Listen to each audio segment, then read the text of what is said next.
मित्रांनो, आपण W2च्या पॅकेजला आहे आणि तुम्ही बघू शकता आपण आता आंबेगाव गावाच्या जवळ आहे। आंबेगाव हे मोठा घाट आहे, म्हणजे लवासाकडे जातो, तिथं आपण आहे। आणि हा जो अंडरपास देण्यात येत आहे तो हा अंडरपास आंबेगाव गावासाठी, येथील काही गावे असतील छोटे मोठे, तर त्या गावासाठी हा अंडरपास देण्यात येणार आहे। आणि तुम्ही बघू शकता हा किती उंच असा अंडरपास आहे आणि अंडरपासच्या लेवलला म्हणजे त्या हाईटला हा रस्ता होणार आहे।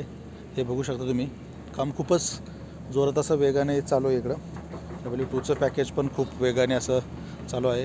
हे पहा, हे पूर्ण भरावा वगैरे सगळं टाकण्यात आलेलं आहे। आणि ह्याच्या पुढे आता आपल्याला पुढं जाता येत नाही आहे, हे समोर ह्याच्या पुढं टनेलचं काम चालू आहे, जे मोठ्या घाटात घाटाच्या खाली जे आंबेगावच्या तिथे समोर जो टॉवर दिसतो आहे या ठिकाणी त्या खाली टनेलचं काम इथं पुढं समोरच जोरात चालू आहे। आपल्याला पुढं जाता येत नाही आहे, कारण खूपच रस्ता व्यवस्थित नसल्यामुळे आपल्याला पुढं जाता येत नाही आहे। तर मित्रांनो, चॅनलवर नवीन असेल तर लाईक, शेअर आणि सबस्क्राईब करा। थँक्यू।